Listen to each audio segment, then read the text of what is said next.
guys, how many times have you heard a friend, acquaintance, or just anybody say, oh, I've shot 10,000 rounds through my Glock and I've never had a malfunction, or I've shot 20,000 rounds through my 1911 and I've never had a malfunction? I'm not buying it, guys. These are mechanical things. They will break, they will malfunction. So for somebody to make that kind of a claim, I don't think they're being totally truthful.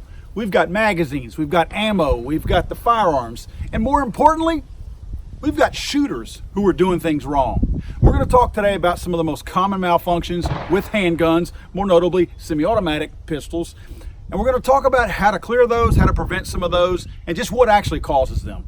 My first common malfunction is failure to feed. Now, failures to feed in many cases are magazine related. It could be a defective spring, a weak spring, a dirty spring. It could be the fact that you don't have the magazine all the way seated into the gun. Now, you heard this one positively click in, but not all handguns are going to have a very positive sound to it. You hear the audible sound here, it clicks in there. In many cases, when you have a full magazine all the way to the top and you have your slide closed like that, sometimes it's a little bit difficult. In this case, this magazine is not fully loaded, but in a lot of cases when you push it in, it's a little bit tougher because now you've got that top round who's jammed in there and there's no room for it to come down. When it's trying to go up, it's hitting on the top, or excuse me, the bottom side of that slide as it's going in there. So when it runs in there like this, it's basically being mashed up right here against the bottom side of the slide.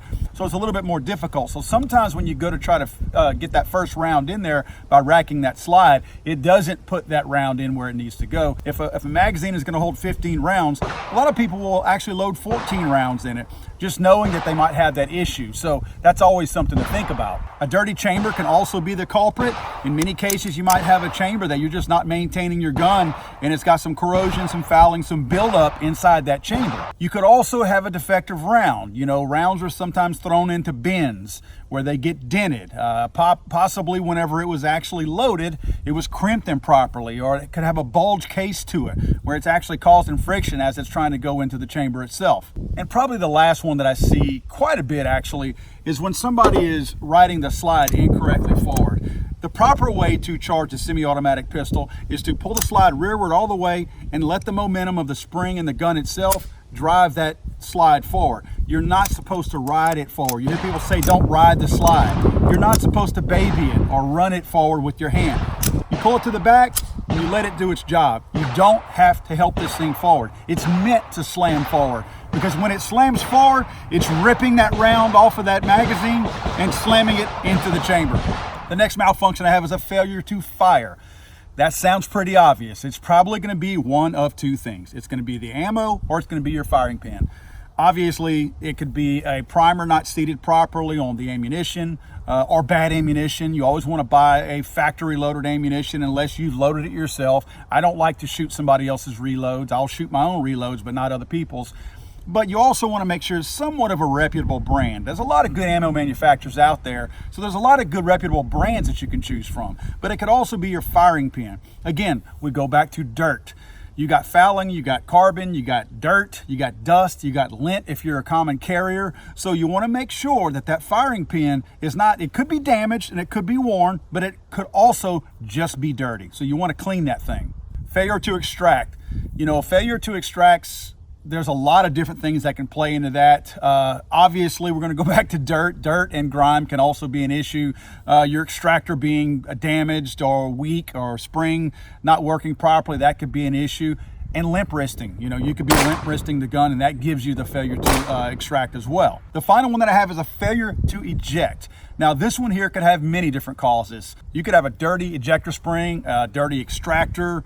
You could be limp wristing it. You could have a corroded or a dirty chamber. A lot of these things can certainly play into failure to eject. So some of these are worse than others. I can tell you that if you shoot competition, or worse, if you actually find yourself in an actual firefight or self-defense situation, all of these things are very, very critical. Let me show you some really quick tips, and these are not the only tips, but these are some of the most common ways, or the most common methods of clearing some of these malfunctions you might incur. So there's nothing overly scientific about clearing a malfunction. Typically what we like to do is call it tap, rack, bang. It's basically where if you run the possibility of your magazine not being in there properly, you give it a nice firm press from the bottom, you rack it. Now I'm going to take the slide out because obviously my slide is going to want to lock open with an empty magazine in it. So you tap, you rack, and you bang, pull the trigger. That's typically going to do what you need to do. Again, if you had too much ammunition, or if that mag was full and it's having problems pressing up against that slide, that tap, that nice firm tap, is going to ram that thing in there, lock that slide into place, and when you rack it, then you're going to trim that round right off the top of your magazine and send it into your chamber. Again, not riding the slide, that's going to be the key. And then bang. Typically, that is going to clear any malfunctions that we just discussed that you're going to be dealing with. Friends, there are so many ways to prevent a lot of the things that we just talked about. I would honestly have to say that technique from me, the shooter, and maintenance from me, the shooter, are the two biggest things that probably will prevent most of these malfunctions.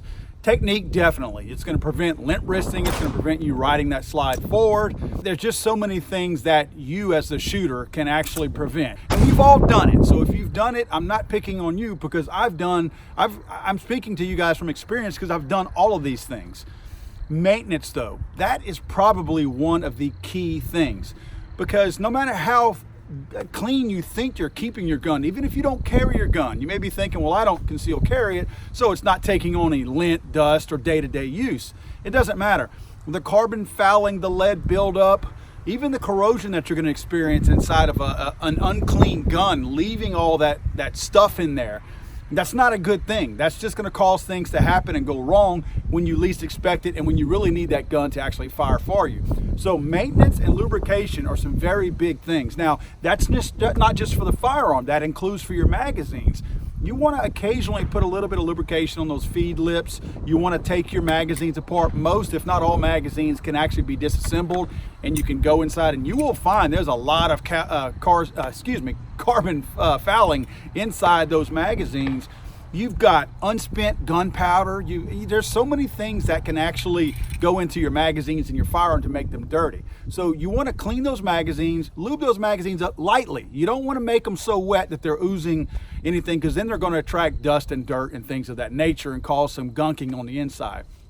As far as your firearm, your standard field strip is usually pretty adequate, but sometimes you have to actually remove that firing pin and clean that firing pin area and get that kind of lubricated out. I like to use gun scrubber because gun scrubber is so aggressive. Now, with that being said, you got to watch it on some finishes. It may be a little bit tough on some finishes. Not many, but some you could find an issue with that. But the gun scrubber is very, very aggressive, and it's going to get in there, and it tends to loosen a lot of that carbon fouling and a lot of those problems that you're going to have associated with all these malfunctions. It'll loosen all that stuff up and get it out of there so you can clean it. But make sure you lubricate your gun after that, because that gun scrubber is just known for drying all that metal out, drying those areas out, because it really gets into all those cracks and gets all the lubrication, the dirt and things like that out of there. So make sure you lube it back. Again, you want to be careful how much you lube a gun. Don't over lube it. Over lubing it can be just as bad as not lubing it sometimes. So a lot of these things are really preventable. Again, guys, if someone is telling you that their gun never malfunctions, it's possible, I guess, but that's really a diamond in the rough. Guns are mechanical things, and mechanical things break over time. I don't think it's physically possible to shoot a gun 20,000 times and not have some wearing on your firing pin, not have some wearing on your springs. The thing that hurts springs, whether it's magazines or extractor springs or anything like that, is not having them compress for a long period of time. It's the heavy use of one. In other words, compressing it, decompressing it, compressing it, decompressing it. If you do that 20,000 times in a firearm, there's a lot of little springs in there. Those things are getting worn, not to mention the metal that could be worn off of some of these things inside there, like your firing pin, for instance. So my suggestion to you is, don't listen to everybody else's advice. Don't necessarily listen to my advice. My biggest thing is clean your guns, learn how to use them, learn how to grip them, learn how to load them, learn how to charge them, and again, learn how to shoot them properly whenever you're using them. All of these things are going to lend itself to having a better functioning firearm whenever you need it. And again, whether you're shooting competition or you use it for self-defense, equally important. You don't want to be at the bottom of the scorecard, and you don't want to be at the bottom of the graveyard. So these are some things that are really, really important. Let's maintain our firearms. Let's use them. Let's be effective and safe with them.